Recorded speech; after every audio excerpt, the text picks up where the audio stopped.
Ochako kicked through the air, her zero gravity and the new air pressure upgrades on her boots allowing her to just barely keep up with the explosions flying ahead of her. She looked down to see Iida running through the streets after them as he pulled a cart carrying Shinso. Ochako smiled softly. It was good to know she wasn't alone in this. "Oi, be ready ya damn bastards. The docks are coming up," screamed Bakugo's voice in Ochako's ear. "Bakugo, you don't need to scream.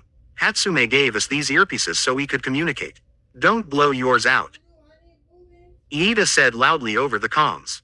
"Both of you are loud, shut up." Shinso's voice now came through. Ochako sighed. This was one heck of a team they had here. She looked up towards the sky as she continued to fly. The orange sunset had started to be covered by looming rain clouds, the sunrays slowly disappearing behind their darkness. Ochako frowned as she looked down towards the passing city beneath her. All was quiet, most buildings lights out. Ochako frowned. The world just wasn't as bright as it used to be. It had been over 2 weeks since Izuku had been taken. If anything proved it, this was it. She needed Izuku with her. Soon the buildings started to get smaller and smaller as more and more flat land and roads started taking over the view. The smell of the ocean started filling the air as the heavily freighted docks started coming into view.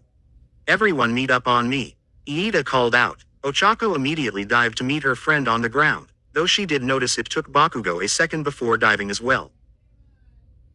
The two landed as Iida came to a stop, with Shinso jumping out the cart. "So, what's the plan?" Ochako asked. As much as she wanted to just charge in and beat the crap out of whoever took Izuku, she knew they had to be careful. These villains were able to take down Izuku and Bakugo together. They had to play it safe. "Shinso will be going in first. Alone," Iida said as Bakugo opened his mouth. Bakugo growled, folding his arms. "He's the stealthiest of us all. If Izawa-sensei trained Shinso himself, then there's no reason to believe that Shinso here can't get the job done. He'll locate Midoriya and Monoma and send us the position of the villains. Then we can execute an attack plan based on that information." Shinso nodded, lifting his voice changer and scarf around his jaw before turning towards the docks. "Wait," Ochako said, reaching her hand out towards the purple-haired teen. "I wanna go, Uraraka." Iida started but Ochako shot him a look. "It's a stealth mission, right? Meaning we'll have to make as little noise as possible. My zero gravity can take away our footsteps. Plus if we end up running into someone and we need to keep the stealth up, my martial arts can help. I know how to fight. I was taught that by not Izawa-sensei, but by Eraserhead. I'll be fine," Shinso said, just barely turning back to look at Ochako. "And if you're not," Ochako said in a deeper than usual voice. The winds had started to pick up a bit as raindrops had started to fall. The two stared at each other in silence as the darkness of the night started to overtake the light in full. "Uraraka, really, I believe that," Iida started once again but Shinso held his hand out to stop him.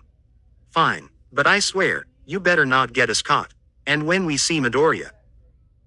Shinso completely turned and walked back towards Ochako. He stopped, standing extremely close to her, looking down as she remained looking up. Neither broke eye contact. "Do not go to him," Ochako inhaled as the rain started falling heavier. She knew what Shinso was saying, and she had already made that mistake before. Visions of the computer she had run towards back in the hospital appeared in her mind. She had got them caught. It led to a disaster. "I won't," Ochako said, her large brown eyes staring directly into Shinso's cold purple ones. "Iida, I'm gonna take her with me. You all right with that?" Shinso called out over the rain, without breaking eye contact with Ochako. Iida shrugged. "Sounds like you've made the decision already," Iida said. Shinso nodded as he turned his back to Ochako, walking away towards the docks. Ochako started to follow before feeling a hand on her shoulder. She turned to see Iida looking down at her, his glasses now wet with rain. "Be careful," Iida said. Ochako nodded before turning and walking after Shinso. She couldn't help but glance over at Bakugo, who had his back turned to everyone with his arms folded. She frowned just a bit. A few supportive words from Bakugo wouldn't have hurt. Wait, since when did she care about Bakugo's support? Just as she shook her head and turned, she heard the rough voice of the blonde call out to her. "Oi," Bakugo called through the rain, without turning to face her. Ochako turned to look at the teen's back. You better make it back. We have a rematch we need to do now that you've gotten stronger. I can't have you dying on me without you showing me your full power.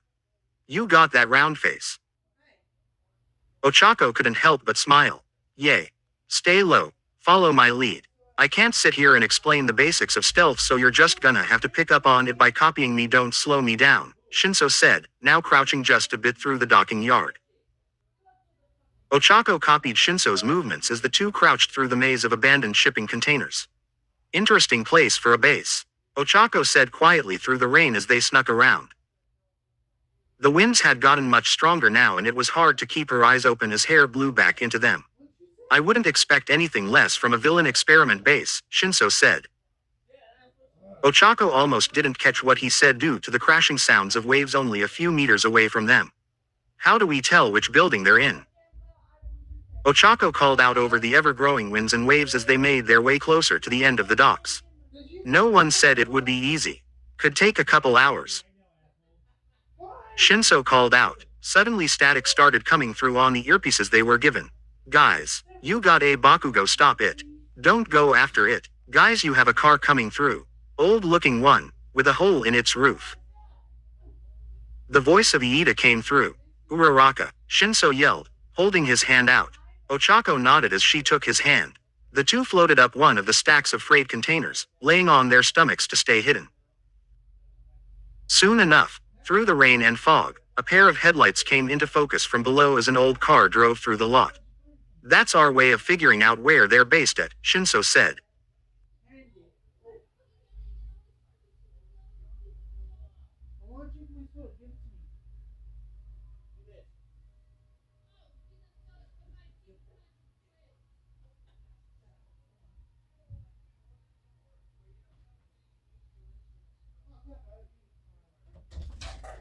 David, put my soda back, bitch.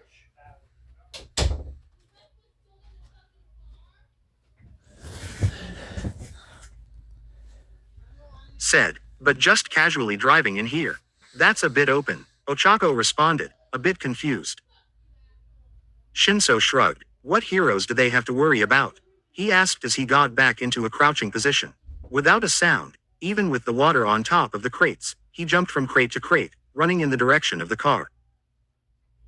Ochako stood, clenching her teeth at the wet feeling of her hero costume on her thighs and stomach, beginning to jump after him. The two followed the car before it came to a stop in the center of docks. The car parked next to a large building, hard to see through the dark in the rain, as a figure stepped out. Ochako and Shinso landed a few meters away, still on top of the shipping containers as rain poured down on them. That must be one of our guys, Yosuke, Shinso said. What's that he's carrying? Ochako asked, squinting her eyes a bit. Looks like food. He was in the mood for McDonald's tonight. Shinso muttered before reaching his hand up to the comm in his ear. Iida, Bakugo, we've located the building. Turning comms off for now, standby. With a click, Shinso's comm was off. Shinso signaled Ochako to do the same. Confused, Ochako obeyed. Why did we turn our comms off? Ochako asked. Shinso gave her a look. We may be quiet, but I'm positive Iida and more so Bakugo's voice can easily be heard through them if something triggers them. I'd rather not get caught like that. Ochako shrugged, understanding the decision before turning her attention back towards the large building. So, what's the plan? Ochako asked as they watched the man seemingly guessed to be Yosuke close the car door with his foot. The man walked towards the building, and up 2 flights of metal stairs against the wall before opening a lifted door that led into the facility. Shinso glanced around the area. We'll circle the building and locate any other potential entrances we can make ourselves. We want to avoid going through the front door if possible.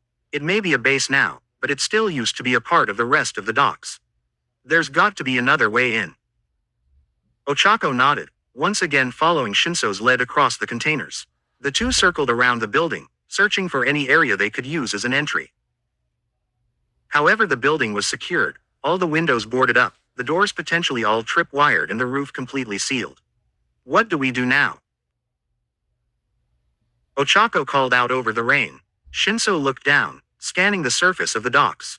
This is a docking yard, right? Meaning there's lots of water from rain in the ocean. I'm sure there are water filters and sewage systems that clear the water out. The building also has to deal with that harsh weather and water. The systems have to be connected. You see that down there? Shinso called out, pointing downwards. Ochako squinted her eyes extremely hard in order to make out what seemed to be a metal circle in the concrete surface of the docks. That's a manhole cover. We can get in through there. Shinso called out, preparing to jump down. Ochako groaned. This would be gross. Shinso glanced at her, apparently reading her mind. Shouldn't be too bad, most of it is just water. Hopefully, he said as he jumped down from shipping crates. Using his scarf, he swung from a lamppost, landing silently next to the manhole cover.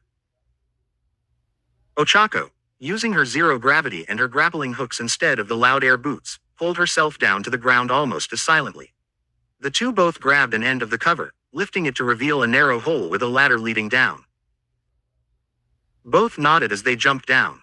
To Ochako's thankfulness, they landed on a pathway that led down the now large horizontal cement tunnel, a stream of what was hopefully water running against the pathway. Shinso beckoned her to follow as they walked quietly down the path. Ochako couldn't help but shiver. Even with the coat on, it was freezing down here. Loud too from the rushing water. We gotta find an entrance into the base, and quickly. This place won't be very fun once the rain fills it, Shinso said as quietly as he could without the rushing water drowning him out. Ochako nodded. The two crouched down and slowly continued forward before Ochako started noticing other pipes appearing on the roof of the tunnel. Shinso, those pipes. They are similar to the base they were trying to get the hospital to cover. Ochako said, pointing up. Shinso nodded and began crouching. Stay close. Stay quiet, he said as he pushed forward. Ochako nodded, crouching as well. The two followed the paths that had the extra pipes. More and more pipes began to fill the tunnels as the sound of water started to disappear. The tunnels had now turned into just pipes as they continued. Eventually Shinso stopped, holding a hand up to signal Ochako to stop as well. Very carefully, Shinso leaned back into Ochako's ear. They have guards, Nomu, Shinso said, barely audible even with their current closeness. Ochako peered just barely around the corner. Shinso had looked over to see a Nomu, sitting and sleeping on the piped floor. They prepped even for down here. Shinso said, they sleep. Ochako asked very quietly. Shinso shrugged. Experiment or not, they still have human attributes. They have to recharge at some point, probably not very often though. I think we just got lucky, he said as he swapped places with Ochako, now peering around the corner again. How do we get around it? Ochako asked. Shinso took a deep breath, closing his eyes before reaching his hand to his belt. We don't. Once the fighting begins, they'll swarm us. I have to. Shinso said with a just barely noticeable shake in his voice. Ochako's eyes grew wide. Are you sure you can? Yes, Shinso said, opening his eyes. They've been getting smarter. All I need is for it to respond. It's still got a human brain. Zero gravity me, and stay here. Ochako didn't immediately obey, giving him a worried look. Shinso looked back just barely. Trust me, he said. Ochako, a bit shaky, nodded. With a touch, Shinso started floating. Shinso, using the corner of the wall as leverage, silently glided through the air until he was behind the sleeping Nomu. With a light tap to the shoulder, the Nomu's eyes shot open. Hello, Shinso said from behind. The Nomu immediately prepared to swing. Who's there? The Nomu called out. However, that was enough. Before the swipe could reach the floating Shinso, the beaked Nomu's eyes went dull as he stopped mid-swing. Shinso took a deep breath before uttering his order to the brainwashed Nomu. Snap your neck. The Nomu, without hesitation, brought its own hands to its head before snapping its neck, causing it to crash to the ground now completely unresponsive. Ochako brought her fingers together. Release, she said quietly as Shinso landed on the ground. Ochako slowly walked over to Shinso as he continued to stare down at the now dead Nomu. You okay? She asked. Shinso nodded. I'm fine. Look up there, Shinso said, pointing up. Another manhole was above them. We're going to hope that the defenses were this Nomu alone. Are you ready? Ochako nodded, confidence in her eyes as she stared up at the facility entrance. Yeah, I'm ready.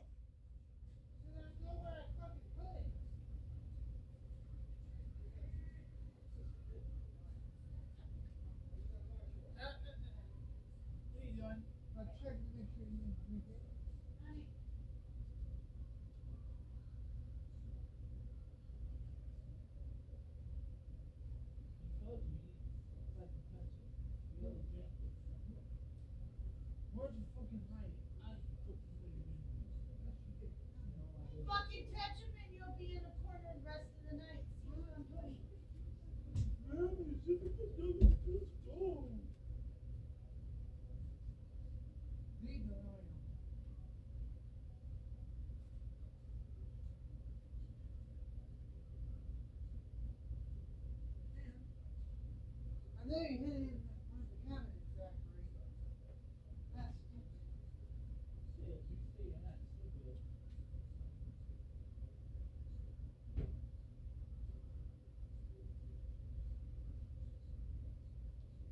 Where'd you put it, Dad?